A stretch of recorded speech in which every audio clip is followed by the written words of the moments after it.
couple days before Christmas. I'm a baker, so, you know, I like to bake cookies. I was going to do it anyway. And, you know, when you bake, you can't just bake like a little bit. You bake a lot.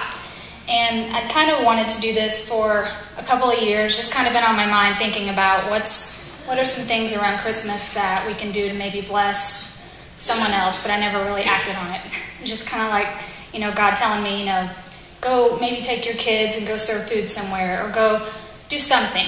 And I kind of ignored it like you do, like, oh, well, we don't really have time to do that. We don't, you know, so as I was baking these cookies, we just kind of decided as a family that maybe it's not a big thing, it's a little thing, but maybe something that could brighten someone's day is we would just put together some plates of all the homemade baked goods and just a few random families that we feel have blessed us, just kind of show up with those. And then Asher had a great idea of making a sign that was all him. I didn't tell him to do that. I was baking, Drew was helping me bake, and I walk in there and he's writing out a sign. So we had a little sign to deliver with it, and then Justin was the chauffeur. He drove us around, and we just made some deliveries, so kind of just a small thing. Awesome. Awesome. Like I said, the reason that I knew about it is because I saw on Facebook people were posting pictures of their cookies, pictures of their cards, and they would say, you know, thankful to the Wyants for dropping by Christmas cookies tonight, you know, appreciate them making that delivery or something like that. And I saw the first one, I thought, well, that's kind of cool. And then a couple hours later, another one popped up. Somebody else had, you know, pictures on Facebook, and then a couple hours later, somebody else had. And several people were popping up all over the place, these pictures of the Wyants delivering Christmas cookies. So, again, a simple thing, but I just thought it was such an awesome thing to be able to do. And I'm sure, you know, Drew and Asher are never going to forget that situation. Right. So, in what ways, and anybody can answer this, but in what ways do you feel like that's impacted your family? I mean, what was the response, maybe from the boys or from anybody for that matter?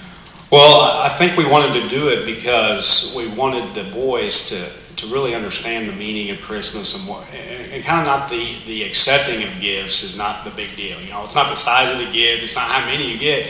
You know, it gives something to somebody else, and you can feel just as fulfilled, if not more. And, you know, I was the chauffeur. Of course, I didn't make anything. I ate a lot more than I did anything else. So. But, you know, it sank in with me a little bit, too. Yeah, it was a lot. It was for the kids, but, of course, anybody here knows me. I'm a big kid anyway, so it, you know, it sank in with me a lot, too. And I had a hard time growing up, so this is, you know, one of those deals where, you know, Misty pretty much planned all this and did all the hard work, but she did it to show her family and to show other families, you know, just, you know, the blessing of Christmas and all that stuff. So it was fun, and we're gonna hopefully continue the deal, and maybe next year it'll be a little bit bigger and better. Awesome. So 300 people want cookies now. No pressure. Yeah. All right. Asher, did you think this was a cool thing? Yeah. You had fun doing it? Yeah. Yeah. So you and Drew made the little signs. Yeah. Right? Okay. Cool. Cool. How come you bring me? No, I'm just kidding. I wasn't in there. We said special people. Right. Okay. Well, and perfect. To me, the biggest thing was it took a night, basically. I mean, you know, some time to cook and make some signs and go out and do the delivery, whatever. It took an evening, and yet it's probably going to become a tradition. I'm guessing. I mean, it's like you said, something you'll continue to do. Probably something that the boys will remember forever.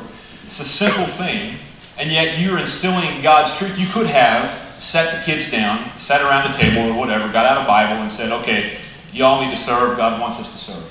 You know, but instead you took an evening and you loaded them all up and you went and actually did it. And by doing it, it's going to impact them way, way more. And so I just think that's an awesome thing. Any other ideas or works or suggestions or tips? Or? No, I just think that, you know, it is something that is maybe outside of your comfort zone to do something like that, and it actually was for me.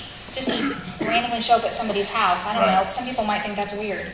But I didn't know how people would react, you know, if they would think it was a blessing or they would think, kind of invading my privacy here, even though you have cookies. So, you know, I mean, it was a little bit outside of the box for me, but I felt like, you know, we're always talking about in life group and things like that, you know, you should stretch yourself a little bit. So hopefully, you know, if we decide to do it next year, it won't be quite that uncomfortable. It will become natural for us and for the kids. Yeah. Awesome. All right. Well, thank you very much for sharing that with us again. Simple things, but practical. And that's what we're looking for this morning. So if you all would give the Wyatts a big hand.